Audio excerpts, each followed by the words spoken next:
Gold, trusted gold buyers. మీరు తాకట్టు పెట్టిన బంగారాన్ని విడిపించి ఈ రోజు ఉన్న మార్కెట్ ధరకు కొనబడను.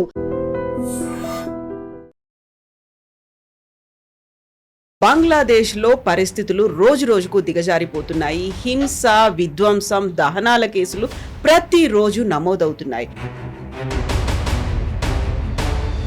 మాజీ ప్రధాని షేక్ హసీనా మాత్రం భారత్ మాత్రమే బంగ్లాదేశ్ నిజమైన శ్రేయస్సు కోరుకునే దేశంగా తనెందుకు అభివర్ణిస్తున్నారు? హిందువులు మైనారిటీలుగా ఉన్నారు, వారి మీద అటాక్లు అవుతున్నాయి. ఎంబసీల మీద, అంబాసిడర్ల మీద కూడా తీవ్రమైనటువంటి వ్యతిరేకత ఎందుకని కనిపిస్తుంది, అది కూడా భారతదేశం పట్ల. బేసిక్లీ బంగ్లాదేశ్ ఒక పాకిస్తాన్ వర్షన్ 2.0గా తయారవుతున్నారు. వాళ్ళకి పొలిటికల్ స్టెబిలిటీ లేదు వాళ్ళ దగ్గర. ఇప్పుడు now it's all about drones, technology, missiles అట్లా నడుస్తుంది. కానీ బంగ్లాదేశ్ వైపు మనం అది చేయక్కర్లేదు. వాళ్ళకు మనం స్వాతంత్రం ఇచ్చినప్పుడు, వాళ్ళకి స్వాతంత్రం వచ్చింది కాదు, మనం స్వాతంత్రం 71లో ఇచ్చిన. ఇలాంటి పరిస్థితుల్లో షేక్ హసీనా మన దగ్గర ఉన్నారు, బంగ్లాదేశ్ గురించి తను మాట్లాడుతున్నారు. దెన్ వాట్ అబౌట్ అక్కడ ఉన్నటువంటి మైనారిటీల పరిస్థితి? మనం ఇక్కడ నుంచి రోహింగ్యాలో లేకుంటే బంగ్లాదేశ్ నుంచి ఇన్ఫిల్ట్రేటర్స్ ఎవరైతే వస్తున్నారో, చొరబాటుదారులు ఉన్నారో, వాళ్ళని పంపించే ప్రయత్నాల్లో మనం ఉన్నాము. వారి గురించి, అక్కడున్న మైనారిటీలు, హిందువుల గురించి మనం ఎందుకు ఆలోచించట్లేదు? మన మాట గుర్తుపెట్టుకోవాలి. బంగ్లాదేశ్ ని మీరు చెప్పినట్లు షేక్ హసీనా చెప్పింది, ఎప్పుడు మనమే కాపాడుకున్నాం బంగ్లాదేశ్. మన భారతదేశంలో ఉన్న ప్రతి పౌరుడు ఏం చేసిందంటే, ఎవ్రీ బస్ టికెట్ మీరు కొనేటప్పుడు 5 పైసలు దాని నుంచి బంగ్లాదేశ్ అని పక్కన పెట్టాము. వాళ్ళని కాపాడుకోవాల్సింది మనమే. మన వెళ్ళి అక్కడ బాంబులు లేవని చెప్పట్లేదు, కానీ ఇండైరెక్ట్గా ఉన్న నేను చెప్పినట్టు డిప్లొమాటిక్ కానీ, ఫైనాన్షియల్ కానీ మిగతా రెస్ట్రిక్షన్ పెట్టి బంగ్లాదేశ్ని కంప్లీట్గా థ్రాటిల్ చేసి పడేశారు.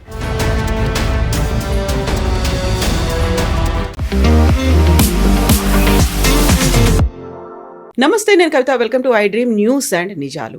బంగ్లాదేశ్లో పరిస్థితులు రోజురోజుకు దిగజారిపోతున్నాయి. హింస, విధ్వంసం, దహనాల కేసులు ప్రతిరోజు నమోదవుతున్నాయి.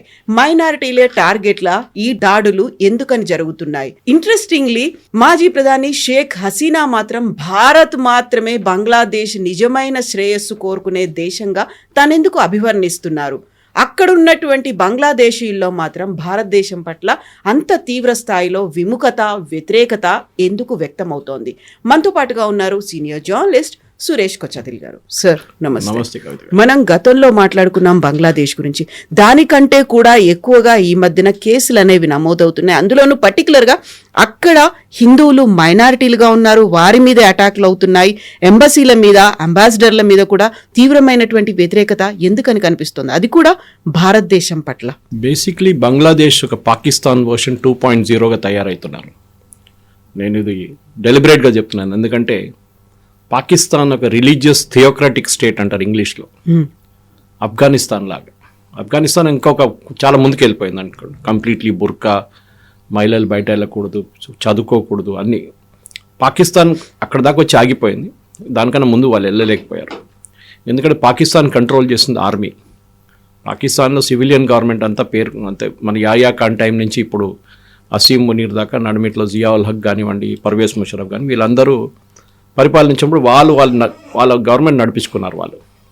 ఇప్పుడున్న పరిస్థితుల్లో కవిత గారు, ద మెయిన్ ప్రాబ్లం ఏంటంటే బంగ్లాదేశ్కి వాళ్ళకి పొలిటికల్ స్టెబిలిటీ లేదు వాళ్ళ దగ్గర. అది మీరు ఎప్పుడూ చూసుకుంటూ వస్తున్నారు. మనం బంగ్లాదేశ్ లిబరేషన్ నుంచి స్టార్ట్ చేద్దాం. ఎందుకంటే 47తో మనకి ఇప్పుడు సంబంధం లేదు. ఎందుకంటే 47 నుంచి 71 దాకా పాకిస్తాన్ ఉండేది, ఈస్ట్ పాకిస్తాన్ ఉండేది. కానీ 71లో జరిగిన యుద్ధంలో మనం ఏం చేసామంటే, ముక్తి బాహిని అని చెప్పి ఒక టెర్రరిస్ట్ అని చెప్పాలి గెరిల్లా గ్రూప్ని ట్రైన్ చేసాం మనం బంగ్లాదేశ్లో. సివిలియన్స్ వాళ్ళకేం కావాలంటే పాకిస్తాన్ ఆర్మీని అక్కడ తరిమి కొట్టాలి, పాకిస్తాన్ ఆర్మీ అక్కడ ఉండకూడదని చెప్పి ఒక ఆర్మీని మనం తయారు చేసాం. మీకు గుర్తుంటుంది, Sam Manekshaw was leading the Indian army అప్పుడు. అండ్ ఆయన ఏమన్నారంటే, నాకు 6 నెలలు కావాలి ట్రైనింగ్ ఇవ్వడానికి వీళ్ళకి. ఇదే ట్రైనింగ్ మనం ఇంకొకటి గ్రూప్ కూడా ఇచ్చాం. వాళ్ళ పేరు LTT, liberation tigers of Tamil Eelam, Sri Lanka కోసం. అప్పుడు చాలామంది అనుకున్నారు ఎల్టీటీ అంటే వాళ్ళే తయారై వచ్చారని. కాదు. నేను చెన్నైలో చదువుకుంటున్నప్పుడు 1983 to 86 IHM Chennai hotel management చేస్తున్నప్పుడు, తరామణి నుంచి ఒక బకింగ్హామ్ కెనాల్ ఉంటుంది, దాన్ని క్రాస్ చేసి ఇటువైపు వస్తే ఇందిరానగర్ అని చెప్పి ఒక కాలనీ ఉంది అడయార్ సైడ్లో. అక్కడ ఒక పెద్ద ఇల్లు ఉండే, చాలా పెద్ద ఇల్లు. మేము దాని పక్క నుంచి బెసన్ నగర్కి నడుచుకుంటూ వెళ్ళిపోతున్నప్పుడు ఆర్మీ వాళ్ళు ఉంటారు బయటంతా. సో మేము అప్పుడు ఆలోచిస్తున్నాం, ఆర్మీ వాళ్ళు ఇక్కడేం చేస్తున్నారు, ఏదైనా పెద్ద కమాండర్ ఎవరైనా ఉంటున్నారా ఆర్మీది, లేకుంటే ఎవరైనా ఆర్మీ ఆఫీస్ అనుకున్నాను. తర్వాత మాకు తెలిసింది ఏంటంటే అది వేలుపిల్ల ప్రభాకర్ రెడ్డి ఇల్లు, అక్కడ ఉంచుకున్నారు ఆర్మీ, ఇండియన్ ఆర్మీ ఆయన్ని ఓకే సేఫ్ హౌస్ లాగా. ఎందుకంటే అప్పుడు సిన్హాలీస్ మీద చాలా మటుకు కొలంబోలో తమిళనాడులో జరిగిన పాలిటిక్స్ వేలుపిల్ల ప్రభాకర్ని ఒక లీడర్గా పైకి వచ్చినారు. మనం ఆయన్ని సపోర్ట్ చేసాం, ట్రైనింగ్ ఇచ్చాం హిమాచల్ ప్రదేశ్లో, including the lady who committed the suicide bombing, Dhanu was trained in Himachal Pradesh. తర్వాత ఆమె సూసైడ్ బాంబర్గా తయారైంది. కానీ వేలుపిల్ల ప్రభాకర్ ఆయన ఇనీషియల్ బ్యాచ్ యాంటన్ బాలసింగం, వాళ్ళ మథ్య, వాళ్ళ ఇంటెలిజెన్స్ చీఫ్, వీళ్ళందరికీ ట్రైనింగ్ మనం హిమాచల్ ప్రదేశ్లో మన ఇండియన్ ఆర్మీ ఇచ్చారు. Course Indian army on their own చేయరు, గవర్నమెంట్ నుంచి వచ్చిన పొలిటికల్ ఇన్స్ట్రక్షన్ ప్రకారం ఇందిరాగాంధీ గవర్నమెంట్ టైం నుంచి మొదలైంది, ఇది రాజీవ్ గాంధీ టైంలో ఎండ్ అయింది. నేను ఎందుకు చెప్తున్నానంటే ఒక ప్యారలల్ డ్రా చేస్తున్నాను. ఇటువైపు ముక్తి బాహిని, ఇటువైపు ఎల్టీటీ, ఇటువైపు సిన్హాలీస్ ప్రాబ్లం, ఇటువైపు భారతదేశం వ్యతిరేకత, అప్పుడు పాకిస్తాన్ వ్యతిరేకత. ఇది ప్యారలల్గా నడుస్తున్నప్పుడు మనకు తెలిసింది ఏం జరిగిందంటే ఎల్టీటీని ఒక టెర్రరిస్ట్ ఆర్గనైజేషన్గా మారిపోయారు. దాని తర్వాత వాళ్ళు చేసిన అత్యాచారాలు సపరేట్, రాజీవ్ గాంధీ హత్య, దానికన్నా ముందు అక్కడ ఇండియన్ పీస్ కీపింగ్ ఫోర్స్ వెళ్తే ఆల్మోస్ట్ 3,000 మంది ఇండియన్ సోల్జర్స్ చనిపోయారు. ఇటువైపు బంగ్లాదేశ్, ఇప్పుడు చాలామంది మన దగ్గర సోషల్ మీడియాలో వచ్చి డ్రాయింగ్ రూమ్ ఎక్స్పర్ట్స్ ఉన్నారు మన దగ్గర, బంగ్లాదేశీ మనం యుద్ధం చేయాలి కదా, మనం వెళ్ళి వాళ్ళని ధ్వంసం చేయాలి కదా అంటారు. ఎందుకు? నేను అడిగే ప్రశ్న ఎందుకు? లోకం చాలా మారిపోయింది ఇప్పుడు. ముందు ట్యాంకులు తుపాకీలు తీసుకొని సోల్జర్స్ పరిగెత్తుకుంటూ అటువైపు వెళ్తున్నారు, ఫిజికల్గా కనిపించేది, ఫిజికల్ ఫైట్, బాహుబలి స్టైల్. ఇప్పుడు అది లేదు కదా. ఇప్పుడు now it's all about drones, technology, missiles అట్లా నడుస్తుంది. కానీ బంగ్లాదేశ్ వైపు మనం అది చేయక్కర్లేదు. ఒకటి మనం గుర్తుపెట్టుకోవాల్సిందంటే బంగ్లాదేశ్లో వాళ్ళకు మనం స్వాతంత్రం ఇచ్చినప్పుడు, వాళ్ళకు స్వాతంత్రం వచ్చింది కాదు, మనం స్వాతంత్రం 71లో ఇచ్చిన ఫ్రీడంలో ఆ టైంలో బహుశా అక్కడ ఒక 12% మంది హిందువులు ఉన్నారు. ఎగ్జాక్ట్ కౌంట్ ఇప్పుడు కూడా లేదు దాన్ని, we can take it as 12%. ఇప్పుడు అది 2-3% వచ్చేసింది. అది కూడా అక్కడ we don't have final figures మన దగ్గర. కానీ చాలా మటుకు ఇంక్లూడింగ్ ద మతువా కమ్యూనిటీ వాళ్ళు ఇటువైపు వెస్ట్ బెంగాల్కి వచ్చేసారు. అస్సాం వైపు చాలామంది వెళ్ళారు ఆ టైంలో 71 తర్వాత. ముక్తి బాహిని ఏం చేశారంటే, ముక్తి బాహిని ఒక టెర్రరిస్ట్ గ్రూప్గా తయారై, ఒక గెరిల్లా గ్రూప్గా తయారై పాకిస్తాన్ ఆర్మీని ఓడించడం మనకు చాలా హెల్ప్ చేశారు, ఇండియన్ ఆర్మీని. దాని తర్వాత ఫ్రీడమ్ మూమెంట్ తర్వాత వాళ్ళ షేక్ ముజిబుర్ రహమాన్ ప్రైమ్ మినిస్టర్ అయిన తర్వాత వాళ్ళకి స్కాలర్షిప్లు ఇవ్వడం మొదలుపెట్టారు. అంటే వీళ్ళ పిల్లలకి ఉద్యోగాల్లో రిజర్వేషన్ ఇవ్వడం మొదలుపెట్టారు. ఫ్రీడమ్ ఫైటర్స్ మన దగ్గర కూడా బ్రిటిష్ వాళ్ళ వ్యతిరేకంగా పోరాడిన వాళ్ళందరినీ మనం ఫ్రీడమ్ ఫైటర్స్గా గుర్తించి వాళ్ళకి పెన్షన్ కానివ్వండి, వాళ్ళ పిల్లలకి రిజర్వేషన్ మిగతా అన్నీ మనం కల్పించాం. Same thing happened in Bangladesh. దాని వ్యతిరేకంగానే స్టూడెంట్ ప్రొటెస్ట్ జరిగింది, మనం చూసాం. షేక్ హసీనా వ్యతిరేకంగా బేసిక్లీ ఒక American sponsored George Soros funded campaign ఉండేది. దాంట్లో వాళ్ళు ఏం చెప్పారంటే వీళ్ళకి రిజర్వేషన్ ఇవ్వకూడదు, వీళ్ళ రిజర్వేషన్ మొత్తం ఫినిష్ చేసేసేయాలి, ఎందుకంటే మాకు కూడా ఆ ఉద్యోగాలు కావాలి. అక్కడ ఉద్యోగాలు లేవు, అసలు ఏం లేదు అక్కడ. సో పాకిస్తాన్ వర్షన్ 2.0 దానికి చెప్పాను నేను. సో ఆ పరిస్థితి ఎందుకు ఇది హిస్టరీ చెప్తున్నా అంటే, మనం ఇప్పుడు రిలేట్ చేయాల్సింది అక్కడి నుంచి. ఇప్పుడు జరుగుతున్న భారతదేశం వ్యతిరేకత జరుగుతున్న డెమాన్స్ట్రేషన్స్ మొత్తం జమైతా ఇస్లామీ వాళ్ళు నడిపిస్తున్నారు. దీంట్లో చాలా మట్టుకు పాకిస్తాన్ ISI చేయి కూడా ఉంది. ఎందుకంటే లాస్ట్ 6 నెలల్లో స్పెషల్లీ యూనిస్ వచ్చినప్పుడు అక్కడి నుంచి మనకు చూస్తున్నాం పాకిస్తాన్ ఆర్మీ ఇన్వాల్వ్మెంట్ చాలా పెరిగింది. అక్కడ ISI ప్రెసెన్స్ కూడా ఢాకాలో ఉందని చెప్పి మన ఇంటెలిజెన్స్ సోర్సెస్కి తెలిసిందే. అది మనం పబ్లిక్లో డిస్కస్ చేయలేం, కానీ ఉంది అక్కడ. పాకిస్తాన్ ఆర్మీ చాలా మట్టుకు వాళ్ళ రిసోర్సెస్ని తీసుకొచ్చి ఇక్కడ పెడుతున్నారు. వాళ్ళకి ఇప్పుడు కూడా 71 వార్లో వాళ్ళు సరెండర్ చేసింది ఇప్పుడు కూడా వాళ్ళు తట్టుకోలేకపోతున్నారు. దట్ వాజ్ అ లో పాయింట్ ఇన్ పాకిస్తాన్ ఆర్మీ అన్నమాట. ఎందుకంటే ఒక ఆర్మీ సరెండర్ చేయడం అనేది హిస్టరీలో చాలా తక్కువ. One of the biggest armies, ఆ టైంలో ఉన్న బిగ్గెస్ట్ ఆర్మీస్ పాకిస్తాన్ సరెండర్ చేశారు. 93,000 మంది ప్రిజనర్స్ ఆఫ్ వార్ని మనం తీసుకొని వాళ్ళ బట్టలు ఇప్పేసి అక్కడ నిలబడిపించి తీసిన ఫోటో ఇప్పుడు కూడా ఉంది మన దగ్గర. జనరల్ నియాజీ సైన్ చేస్తున్న ఒక డాక్యుమెంట్ ఢాకాలో. అది it's become very iconic picture. ఇప్పుడు ఇండియన్ ఆర్మీ హెడ్ క్వార్టర్స్ వెళ్తే అక్కడ కనిపిస్తుంది. ఈవెన్ ఇక్కడ మన ఆ సికింద్రాబాద్ ఆర్మీ ఏరియాలో కనిపిస్తుంది మీకు సేమ్. కానీ నేను ఎందుకు హిస్టరీ చెప్తున్నా అంటే, బంగ్లాదేశ్ని ఎట్లా ట్యాకిల్ చేయాలని చాలామంది మాట్లాడుకుంటున్నారు. నేను చెప్పాను చూడండి, అందరికీ ఒక్కొక్క ఐడియాస్ ఉన్నాయి. ఒకరేమో యుద్ధం చేయాలి, అక్కడ వెళ్ళి వీళ్ళందరినీ ఫినిష్ చేసేయాలని చెప్పి. నా పర్సనల్ ఒపీనియన్గా అట్లా కాదు. బంగ్లాదేశ్ని మనం ఒక కప్పగా నీళ్ళు వేసే హాట్ వాటర్ వేసే కప్పగా చూసుకోవాలి. వేడి నీళ్ళు వేస్తే అది బయటికి దుంకేస్తుంది. అది కాకుండా చల్లనీళ్ళు వేసి మెల్లగా గ్యాస్ స్పీడ్ పెంచుకుంటూ పోతే డెఫినెట్గా ఒక టైంలో అది అవుట్ అయిపోతుంది. ఇదే మనం చేయాల్సింది. బంగ్లాదేశ్కి 3-4 మెయిన్ ఎక్స్పోర్ట్స్ ఉన్నాయి ప్రోడక్ట్స్. వాళ్ళు actually it's a failed state, Pakistan version అదే. కానీ ఇప్పుడు ఇక్కడ యూఎస్ కానివ్వండి, మిగతా దేశాలు చాలా మటుకు హెల్ప్ చేస్తున్నాయి, ఈవెన్ యూకే కూడా. సరే వాళ్ళు హెల్ప్ చేయండి, ప్రాబ్లం లేదు. వాళ్ళు వేస్తున్న డబ్బులు పోతేనే ఉంటుంది. అది వీళ్ళు స్విస్ బ్యాంక్ అకౌంట్లో వేసుకుంటారు, యూనిస్ కానీ ఎవరైనా కానీ, ఒకటి ఆర్మీ వాళ్ళని. కానీ బంగ్లాదేశ్ ఆర్మీ ప్రొఫెషనల్ ఆర్మీ ఒకటి, అది మనం అప్రిషియేట్ చేయాల్సింది. వాళ్ళు ఇవాళ దాకా సైడ్స్ ఎక్కడ తీసుకోలేదు వాళ్ళు, షేక్ హసీనా ఉన్నప్పుడు కానీ ఇప్పుడు కూడా కానీ. ఇప్పుడు మనం ఏం చేయాల్సింటే బంగ్లాదేశ్ 3 ఎక్స్పోర్ట్స్ ఫస్ట్ తీసుకుందాం, టాప్ 3 ఎక్స్పోర్ట్స్. ఒకటి టెక్స్టైల్, నెక్స్ట్ జూట్, అండ్ మూడోది ఫిష్, హిల్సా. ఇక్కడ వచ్చేది మన వెస్ట్ బెంగాల్కి వచ్చేది. ఆ మూడోది పక్కన పెడదాం, ఫస్ట్ 2ని ట్యాకిల్ చేద్దాం. దాంట్లో first most important is textile. వీళ్ళ టెక్స్టైల్ ఎక్స్పోర్ట్స్ చాలా మటుకు వీళ్ళ ఎకానమీని ఉంచుకున్నారు. మీకు గుర్తుండే కవిత గారు, ఒక 2-3 నెలల ముందు ఢాకా ఇంటర్నేషనల్ ఎయిర్పోర్ట్లో $1 బిలియన్ వర్త్ ఎక్స్పోర్ట్ సడన్లీ మంట పట్టుకుని కాలిపోయింది మొత్తం. ఎవరు చేశారో తెలియదు. 1 billion is not a small amount Bangladesh లాంటి దేశానికి. ఎవరు చేశారు? చాలా మటుకు అలిగేషన్స్ ఉంటే మన వాళ్ళు చేపించారని చెప్పేసి. ఇప్పుడు హైదీ హత్యలో మన చేతుందంటే వాళ్ళ దాంట్లో 2 పట్టుకున్నారు బంగ్లాదేశ్ వాళ్ళని. వాళ్ళు అడ్మిట్ చేశారు, మేమే చేసాం. ఎవరి కోసం చేసామంటే పొలిటికల్ అసాసినేషన్ ఉండే బిఎన్పి తరఫు నుంచి బంగ్లాదేశ్ నేషనల్ పార్టీ, ఖలీదా జియా వాళ్ళ పార్టీ. ఈయన భయపడుతుండే ఈయన కొత్త లీడర్గా తయారవుతాడు. మీకు this guy been there from 2016. హైదీ కొత్తగా రాలేదు, ఈయన స్టూడెంట్ లీడర్ అప్పటి నుంచి ఉన్నారు. కానీ పాకిస్తాన్ లాగానే ఇక్కడ కూడా ఒక టెర్రర్ స్టేట్ తయారవుతున్నారు. హైదీని తీసుకెళ్ళి ఖైదరుల్ ఇస్లాం ఆయన పక్కన, నరుల్ ఇస్లాం పక్కన, బంగ్లాదేశ్ పోయట్ పక్కన బరీ చేయడము. అది కాకుండా ఆయన ఇచ్చిన స్పీచ్ని మొహమ్మద్ యూనిస్ మేము దాన్ని వీల్ మేక్ ఇట్ ట్రూ అని చెప్పడం. అంటే నార్త్ ఈస్ట్ మొత్తం మేము తీసుకుంటామంటే ఏదో చాక్లెట్ కాదు కదా వెళ్ళి తీసుకోవడానికి అక్కడ. దానికి ఒక హిస్టరీ కూడా చెప్పాను. మీరు ఆ రోజు సిరాజుద్దౌలా గురించి మాట్లాడుతున్నప్పుడు గ్రేటర్ బంగ్లాదేశ్ గురించి, గ్రేటర్ బెంగాల్ గురించి ఉంది. కానీ మనం ఏం చేయాలంటే ఇది ఫస్ట్ స్టెప్ ఏంటంటే టెక్స్టైల్ తీసుకొని, టెక్స్టైల్స్ మన టెక్స్టైల్ ఫార్మ్స్కి ఒక $250 మిలియన్ లేకుంటే $100 మిలియన్ సబ్సిడీ ఇచ్చి నెక్స్ట్ 6 నెలలకి ఉన్న మొత్తం సేల్స్ని యూఎస్ వైపు పంపించేసేయాల్సింది. యూరోప్ అండ్ యూఎస్, మనకు యూఎస్ఏ మెయిన్గా. బంగ్లాదేశ్ టెక్స్టైల్ ఎక్స్పోర్ట్ని మొత్తం ధ్వంసం చేయాలి కంప్లీట్గా, ఎకనామికలీ నాట్ ఫిజికలీ.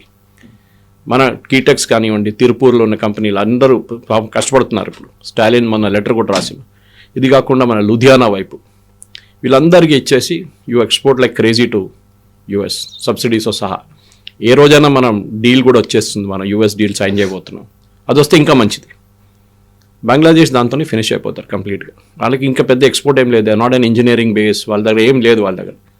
ఇదొకటి చేస్తే మనం చాలు. సరే డబ్బులు యూఎస్ ఎంత పెట్టినా కానీ వాళ్ళ దగ్గర ఉద్యోగం ఇవ్వాలి కదా. ఉద్యోగం ఇవ్వకపోతే ఇవి ఈ సేమ్ మనుషులు ఎవరెవరు ఇప్పుడు పనిచేస్తున్నారో ఫ్యాక్టరీలో వాళ్ళు రోడ్డు మీద దిగుతారు, వారు గవర్నమెంట్ వ్యతిరేకంగా ప్రొటెస్ట్ చేస్తారు. అప్పుడు ఇంకొక రెవల్యూషన్ వచ్చేస్తుంది అక్కడ. ఇది మనం చేయాల్సింది ఫస్ట్ స్టెప్.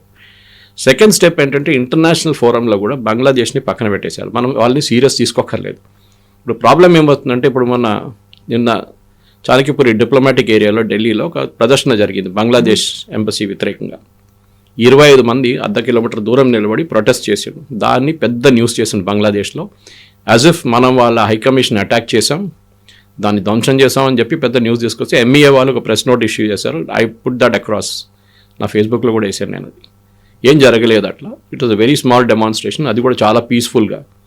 అదే టైంలో చిత్తోగ్రామ్లో మన ఎంబసీ వ్యతిరేకంగా అక్కడ రాళ్ళు విసిరారు, అన్నీ చేశారు వాళ్ళు. మన మాట గుర్తుపెట్టుకోవాలి, బంగ్లాదేశ్ని మీరు చెప్పినట్లు షేక్ హసీనా చెప్పింది, ఎప్పుడు మనమే కాపాడుకున్నాం బంగ్లాదేశ్ని. I give an example. ఇది చాలా మటుకు ఇప్పుడున్న జనరేషన్కి తెలియదు, కానీ నేను చూసాను ఇది ఆ టైంలో. బంగ్లాదేశ్ వార్లో 1970s స్టార్ట్ అవుతున్నప్పుడు మనకి డబ్బులు కావాలంటే బంగ్లాదేశ్కి ఇవ్వడానికి, సహాయం చేయడానికి. అప్పుడున్న మన భారతదేశంలో ఉన్న ప్రతి పౌరుడు ఏం చేసిందంటే, ఎవ్రీ బస్ టికెట్ మీరు కొనేటప్పుడు 5 పైసలు దాని నుంచి బంగ్లాదేశ్ అని పక్కన పెట్టాము మనం. ఆలోచించండి, బస్ టికెట్ అంటే అందరూ ఎవరైనా కానివ్వండి, నార్మల్ పర్సన్ ట్రావెల్ చేసినప్పుడు బస్ టికెట్ కొంటున్నప్పుడు ఆ టైంలో కార్లు ఏం లేకుండే, ఊబర్ లేకుండే, ఓలా లేకుండే. సో 5 పైసలు దాని నుంచి ఎన్ని కోట్లు కలెక్ట్ అయిందో ఆలోచించండి.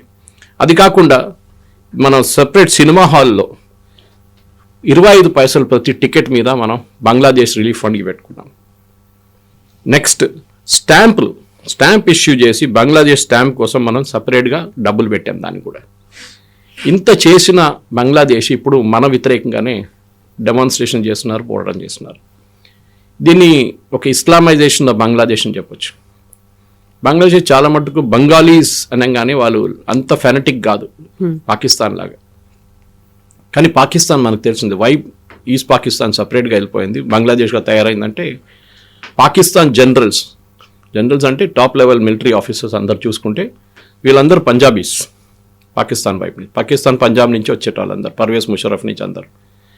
వీళ్ళు ఏం చేశారంటే అక్కడ వెళ్ళి ఢాకాలు వెళ్ళి అక్కడ వెళ్ళి యూనివర్సిటీలో చాలా మటుకు వాళ్ళ పిల్లల్ని చంపేసినప్పుడు అక్కడ పెద్ద ప్రొటెస్ట్ నడిచింది ఆ టైంలో.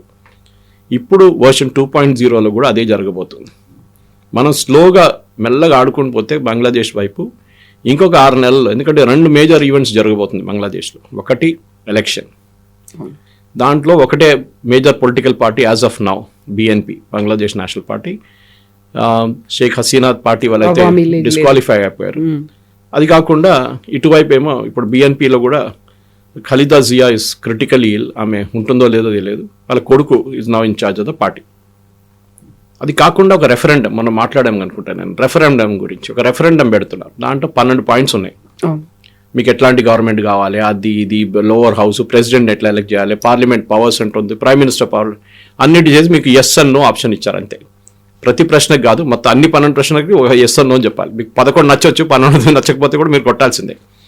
సో అదొక జరుగుతుంది. ఇది 2 జరగకపోతే then again Bangladesh will go back in to chaos. ఎందుకంటే ఒక కేర్ టేకర్ ప్రైమ్ మినిస్టర్ కూడా కాదు, కేర్ టేకర్ అడ్వైజర్గా పనిచేస్తున్న మహమ్మద్ యూనిస్ని దేశాన్ని ఆయన కంట్రోల్ చేయలేకపోతున్నారు. అక్కడ బేసిక్లీ CIA వాళ్ళు, ISA వాళ్ళు ఆడుకుంటున్నారు. CIA వాళ్ళ గేమ్ సపరేట్. వాళ్ళకి చైనాని కంట్రోల్ చేయడానికి చైనా మీద ఉన్న లిజనింగ్ పోస్ట్గా బంగ్లాదేశ్ని వాడుకుంటున్నారు. ఎస్పెషల్లీ నార్దర్న్ బంగ్లాదేశ్ నుంచి అరుణాచల్ పైప్ నుంచి చైనా అక్కడి నుంచి నడిపిస్తున్న ఫ్లైట్లు అన్నీ ట్రాక్ చేయడానికి బంగ్లాదేశ్ని యూజ్ చేస్తున్నారు. సదర్న్ బంగ్లాదేశ్ నుంచి బే ఆఫ్ బెంగాల్ నుంచి మలకా స్ట్రేట్ నుంచి చైనీస్ షిప్స్ అక్కడిక్కడ తిరుగుతుంది, దాన్ని ట్రాక్ చేయడానికి చేస్తున్నారు. మనం బహుశా దీనికన్నా ముందు ఒక ఇంటర్వ్యూలో నేను చెప్పినాను, కోకో ఐలాండ్స్ గురించి మాట్లాడాలనుకుంటున్నాను. Coco islands is also very important. అక్కడ చైనీస్ కూర్చున్నారు అక్కడ. ఇటువైపు మయన్మార్లో 2 పోస్టులు వీళ్ళు మన US మెయింటైన్ చేసుకుంటున్నారు. అక్కడి నుంచి కూడా వాళ్ళు they are watching Malacca strait, చాలా ఇంపార్టెంట్ ఛానల్ అన్నమాట. ఆయిల్ చాలా మటుకు వరల్డ్లో 40% ఆయిల్ అక్కడి నుంచే మూవ్ అవుతుంది. చైనీస్ షిప్స్ కూడా అక్కడ ఉంటుంది. సో ఓవరాల్ పొలిటికల్ సెనారీ చూస్తే బంగ్లాదేశ్ని ఒక వ్యాసల్ స్టేట్ అంటాం మనం, అంటే ఒక యూజ్ చేసుకుంటున్నాం వాళ్ళని. US వాళ్ళు ఫుట్బాల్ ఆడుకుంటున్నారు వాళ్ళతో. ఏ రోజు వాళ్ళకి బంగ్లాదేశ్తో పని లేదు ఆ రోజు పడేసి వెళ్ళిపోతారు వాళ్ళు. ఆఫ్ఘనిస్తాన్ లాగానే, ఆఫ్ఘనిస్తాన్ నుంచి పారిపోయారు. సోవియట్స్ వెళ్ళిపోయిన తర్వాత ఆఫ్ఘనిస్తాన్లో USకి అక్కడ ఉండడానికి అసలు అవసరం లేదు అక్కడ. సో వాళ్ళు అక్కడ ఎక్విప్మెంట్ కూడా పెట్టేసి అన్ని పెట్టేసి పారిపోయారు అక్కడి నుంచి. బంగ్లాదేశ్లో కూడా అదే జరగబోతుంది. కానీ పాకిస్తాన్ చూసుకోవాలి మనం చాలా కేర్ఫుల్గా. ఎస్పెషలీ వాళ్ళు ఎయిర్ బేసెస్ బిల్డప్ చేయడం కానీ, వాళ్ళు బంగ్లాదేశ్ ఆర్మీకి ట్రైనింగ్ ఇచ్చేది కానీ, బంగ్లాదేశ్ ఆర్మీకి ఆయుధాలు ఇచ్చేది మొత్తం మనం డెఫినెట్గా మన వాళ్ళు చూస్తున్నారు, చెక్ చేస్తున్నారు. చేయాల్సినంత చేసినాం. మనం పబ్లిక్ ఫోరంలో కూడా మాట్లాడి మనకు కూడా చాలా తక్కువ తెలుసు దాని గురించి. రా కానీ ఇండియన్ ఇంటెలిజెన్స్ కానీ వీళ్ళు కంప్లీట్గా బంగ్లాదేశ్ మీద ఒక నిఘా ఉంది వాళ్ళది. ఇది నడుస్తున్న పరిస్థితి. సో ఇలాంటి పరిస్థితుల్లో షేక్ హసీనా మన దగ్గర ఉన్నారు, బంగ్లాదేశ్ గురించి తను మాట్లాడుతున్నారు. దెన్ వాట్ అబౌట్ అక్కడ ఉన్నటువంటి మైనారిటీల పరిస్థితి? మనం ఇక్కడ నుంచి రోహింగ్యాలో లేకుంటే బంగ్లాదేశ్ నుంచి ఇన్ఫిల్ట్రేటర్స్ ఎవరైతే వస్తున్నారో, చొరబాటుదారులు ఉన్నారో, వాళ్ళని పంపించే ప్రయత్నాల్లో మనం ఉన్నాము. వారి గురించి అక్కడున్న మైనారిటీలు హిందువుల గురించి మనం ఎందుకు ఆలోచించట్లేదు?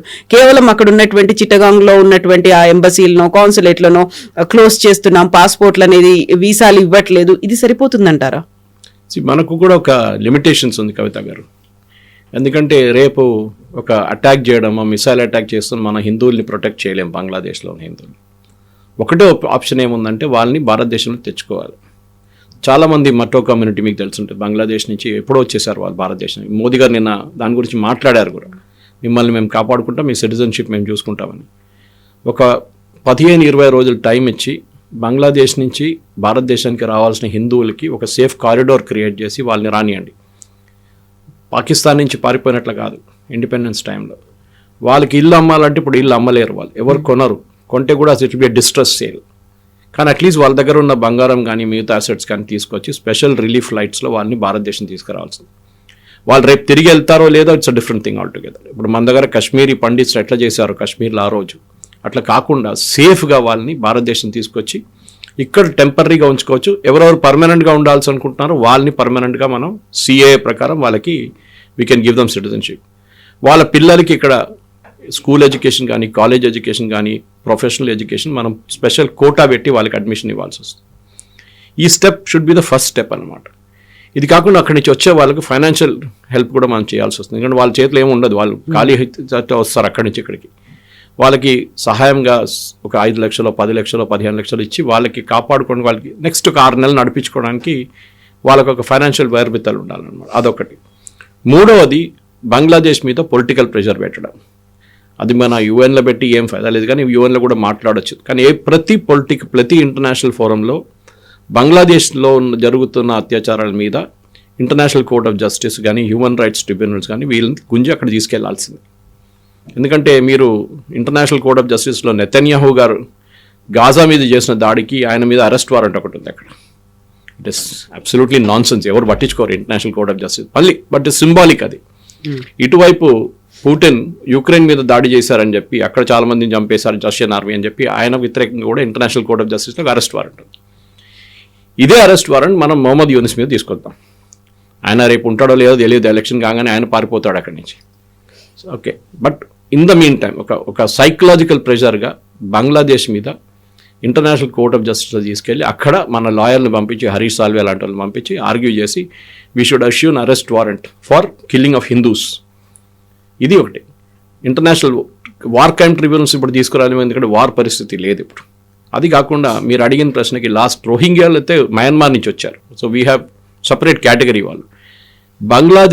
భారతదేశంలో ఉన్న ప్రతి బంగ్లాదేశ్ని ఐడెంటిఫై చేసి స్పెషల్ డిటెన్షన్ క్యాంప్లో వేసేయాలి ఇప్పుడు అర్జెంటుగా. ఫస్ట్ అదొక మెసేజ్ వెళ్తుంది బంగ్లాదేశ్కి, దట్ మీ వాళ్ళందరూ ఇక్కడ మా దగ్గర ఉన్నారు. నిన్ననే 19 మందిని మనం పుష్ చేసాం across the border. Bangladesh guards accept చేయలేదు వాళ్ళని. వీళ్ళని అస్సాంలో ట్రిబ్యునల్స్ డిటెక్ట్ చేసిన వాళ్ళని 19 మందిని మనం పుష్ చేసి బంగ్లాదేశ్ వైపు పంపించేసాం. ఇప్పుడు నేను చెప్తున్నాను కవిత గారు, మినిమం ఒక నా అంచనా ప్రకారం, I may be wrong but I may be partially right, ఒక 50 లక్షల నుంచి 1 కోటి మంది బంగ్లాదేశ్ వాళ్ళు భారతదేశంలో ఉన్నారు. దొంగ సర్టిఫికెట్లు వెస్ట్ బెంగాల్ గవర్నమెంట్ తయారు చేసి ఇచ్చిన దాని ప్రకారం కమ్యూనిస్ట్ వాళ్ళ నుంచి మమతా బెనర్జీ దాకా ఇది మొత్తం డిటెక్ట్ చేసి ఫారెన్సిక్గా చెక్ చేసి ఒక వార్ ఫుటింగ్లో ప్రతి స్టేట్లో ఒక స్పెషల్ సెంట్రల్ టీమ్ని పెట్టి వీళ్ళని ఐడెంటిఫై చేసి డిటెన్షన్ క్యాంప్, మమతా బెనర్జీ లాంటి వాళ్ళు డిటెన్షన్ క్యాంప్ పెట్టరు, she won't agree to it, no problem. వాళ్ళు తీసుకెళ్ళి అస్సాంలో క్యాంప్లో పెట్టేస్తాం, ఒక స్పెషల్ ఎయిర్క్రాఫ్ట్లో తీసుకెళ్ళి అందరిని అక్కడ ఆ క్యాంప్లో పడేస్తాం. వీళ్ళందరినీ డిటెక్ట్ చేసి ఇక్కడ నుంచి పంపించాల్సింది. మీరు ఒకసారి రౌండప్ మొదలు పెట్టారనుకోండి, బంగ్లాదేశ్లో మళ్ళీ వాళ్ళు తెలిసిపోతుంది వాళ్ళు దట్ వీ మీన్ బిజినెస్. హిందువుల్ని మీరు కాపాడుకోకపోతే మా దగ్గర మేము హత్య చేస్తామని చెప్పట్లేదు, కానీ మా దగ్గర వీళ్ళు ఉన్నారు గుర్తుపెట్టుకోండి అని చెప్పచ్చు. ఇంటర్నేషనల్ పాలిటిక్స్లో చాలా కేర్ఫుల్గా ఆడాల్సి వస్తుంది. ఎందుకంటే కొంచెం అక్కడిక్కడ చేస్తే మన మీద అదే ఆరోపణలు వస్తాయి, దట్ మనం కూడా చంపేసాం వీళ్ళని. యాజ్ ఇట్ ఈస్ మనకు తెలిసిందే, యూపీలో బీహార్లో రాజస్థాన్లో ఏదో చిన్న ఘటన జరిగితే చాలు, ఆవుని తీసుకుపోతున్న మనిషిని ఆవుని పట్టుకొని చంపేశారంటే ఫినిష్. అది పెద్ద మన సెక్యులర్ మీడియాలో పెద్ద న్యూస్ అయిపోతుంది. ఇంటర్నేషనల్ లెవెల్లో అల్ జజీరా కానీ బీబీసీ కానీ వీళ్ళందరూ కవర్ చేస్తారు దాన్ని. కానీ ఇప్పుడు జరిగిన ఈ హిందూ దీపుని చంపిన దాంట్లో ఒక్క ఇంటర్నేషనల్ మీడియా కూడా దాని గురించి మాట్లాడలేదు. మన దగ్గర ఉన్న సోకాల్డ్ సెక్యులర్ మీడియా దాని గురించి మాట్లాడలేదు. ట్వీట్ చేస్తున్న చాలామంది ఉన్న రాహుల్ గాంధీ నుంచి ప్రియాంక వాద్రా వీళ్ళెవ్వరు దాని గురించి మాట్లాడలేదు. Deepu should become a example. మన చాలామంది మన ఫేస్బుక్లో అక్కడిక్కడ క్యారీ చేస్తున్నాం ఆయన ఫోటో, కానీ ఆయన ఫోటో తీసుకొని we should make it an international. గాజాలో వీళ్ళు ఎట్లా చేశారు, all eyes on Gaza, it should be all eyes on Hindus in Bangladesh. ఇది మనం చేయాల్సింది. And this should happen immediately. India వైపు నుంచి డిప్లొమాటిక్ ప్రెషర్ పెట్టడం, ఇండియా వైపు నుంచి పొలిటికల్ ప్రెషర్ పెట్టడం, ఇండియా వైపు నుంచి మిలిటరీ ప్రెషర్ పెట్టడం. మిలిటరీ ప్రెషర్ ఎట్లా అంటే, మనం బే ఆఫ్ బెంగాల్లో మన షిప్స్ని దింపాల్సింది. ఒక ఎయిర్క్రాఫ్ట్ క్యారియర్ మనం బే ఆఫ్ బెంగాల్లో పెట్టుకుందాం. పాకిస్తాన్ నుంచి వస్తున్న ఏదైనా షిప్ ఉంటే, ఆయుధాలు తీసుకొస్తున్న షిప్ ఉంటే దాన్ని ఆపాలి. మనం లీగలీ ఆపలేం, కానీ ఏదైనా చిన్న గేమ్లు ఆడొచ్చు వాళ్ళతో.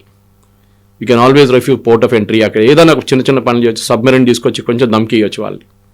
కానీ చేయాల్సింది ఇది. But they can bring it through an aircraft. వాళ్ళు మన షిప్ కాకుండా వాళ్ళు ప్లేన్లో తీసుకొస్తారు పాకిస్తాన్ వైపు. ప్రతి దాన్ని మనం అడ్డుకోవాల్సింది. ఒక గేమ్ ఆఫ్ చెస్ లాగా ఒక మూవ్ వాళ్ళు చేస్తే మనం కూడా ఒక మూవ్ చేయాల్సి, కౌంటర్ మూవ్ చేయాలి. ఇక్కడ ఇది చేస్తే కవిత గారు డెఫినెట్గా వచ్చే ఒక నెల లోపల యూనిస్ మీద చాలా పెద్ద ప్రెషర్ రాబోతుంది.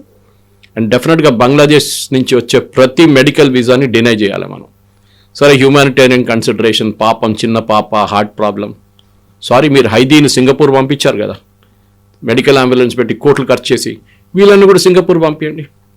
లేకుండా మీకు ఉన్నారు కదా మిడిల్ ఈస్ట్లో చాలామంది ఇస్లామిక్ కంట్రీస్, అక్కడ పంపించండి ఆపరేషన్. భారతదేశంకి ఎందుకు వస్తున్నారు? Please take them there. We will not take any visa. చిటగాంగ్లో యాసిటీస్ బంద్ చేసేసాం మన ఎంబసీ అక్కడ. మిగతా కూడా వీసా ఫ్రమ్ బంగ్లాదేశ్ జీరో, కంప్లీట్గా బంద్ చేసి పడేసేయాలి. They should be no more visa to any Bangladeshi to India. ఉన్నోళ్ళని నేను చెప్పాను చూడండి, ఉన్నోళ్ళు అందరూ పంపించాలి. భారతదేశంలో లీగల్గా ఉంటున్న బంగ్లాదేశీలను కూడా we should send dum back to Bangladesh. So అట్లాంటప్పుడు క్రైసిస్ అనేది వస్తుంది. మనం మన దగ్గరికి వచ్చిన వాళ్ళని పంపించేస్తున్నాము. ఎవరైతే పొలిటికల్ గా వచ్చారో వాళ్ళని మనం కాపాడుకుంటున్నాం చాలా ప్రొటెక్టెడ్ గా, చాలా సెక్యూర్డ్ గా. జస్ట్ లైక్ షేక్ హసీనా తను చెప్తున్నటువంటి మాట కూడా బంగ్లాదేశ్ శ్రేయస్సు కోరుకుంటుంది, భారతదేశం ఎప్పటికైనా ముడిపడి ఉంటుంది శ్రేయస్సుతో అనేది. ఇలాంటి మాటలు మాట్లాడినప్పుడు మీరేమో అక్కడున్నటువంటి మైనారిటీలు హిందువుల్ని మనం తీసుకురావాలి అంటారు. దెన్ వాట్ అబౌట్ ఇక్కడ ఉన్నటువంటి మైనారిటీల మీద అట్రాసిటీస్ జరుగుతున్నాయి, వాళ్ళ మీద అటాక్స్ జరుగుతున్నాయి, లేకుంటే లించింగ్ అనేది, మాబ్ లించింగ్ ఇవన్నీ ఉన్నాయి. వాళ్ళకు ఉంటాయి కదా ఒక హక్కులు అనేవి ఉంటాయి, వాటినేమో మీరు పట్టించుకోవట్లేరు. కాకుంటే ఇంకెక్కడో పక్క దేశంలో జరుగుతున్న వాటి గురించేమో మనం ఎందుకు ఆలోచించాలి అనే వాదన. భారతదేశంలో జరుగుతున్న ప్రతి లించింగ్, సోకాల్డ్ లించింగ్ లేకుంటే సోకాల్డ్ మైనారిటీ అటాక్స్ని ఒక సిస్టమ్ ఉంది మన దగ్గర, ఒక లీగల్ సిస్టమ్ ఉంది.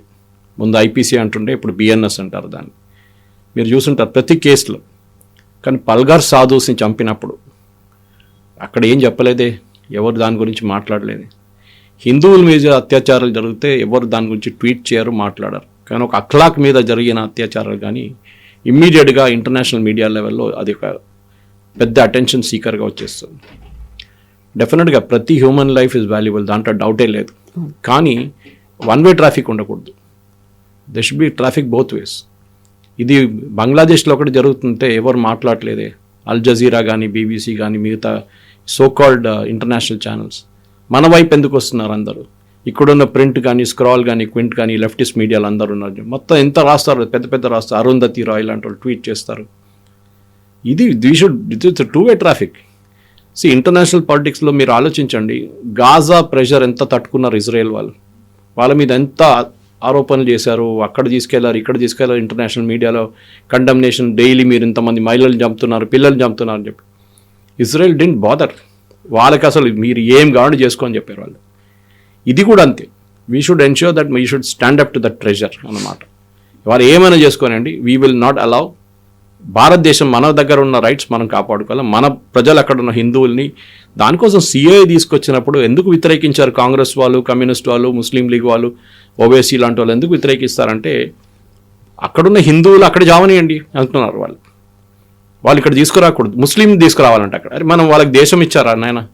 ఇచ్చిన తర్వాత మళ్ళీ మనం తీసుకురావాలని వాళ్ళని ఇక్కడ. అక్కడున్న హిందూ, జైన్స్, బుద్ధిస్ట్, క్రిస్టియన్స్, పార్సీస్ వీళ్ళు ఎవరు ఉంటే వాళ్ళని ఇక్కడ మనం భారతదేశం తీసుకొచ్చి we will give them citizenship. కానీ అది ఇమ్మీడియట్గా ఉండాలి. కోర్స్ బ్యాక్గ్రౌండ్ చెకింగ్ ఉండాలి దానికి. అదంతా అయిన తర్వాత సిటిజన్షిప్ ఇచ్చి నేను చెప్పిన సిరీస్ ఆఫ్ స్టెప్స్, ఎడ్యుకేషన్ నుంచి ఫైనాన్స్ కానీ మిగతా అన్ని ఇల్లు ఇవ్వడం అంతా చేయాల్సి వస్తుంది. మనం ఒక ఇంటర్నేషనల్ ఎగ్జాంపుల్ సెట్ చేయాలి. ఎందుకంటే హిందూ నేషన్ అని చెప్పుకున్న భారతదేశం, ఆర్ఎస్ఎస్ సర్చింగ్ చాలా నిన్న కూడా చెప్పారు, దానికి రెజల్యూషన్ అక్కర్లేదు, వీఆర్ ఆల్రెడీ హిందూ నేషన్ అని చెప్పేసి.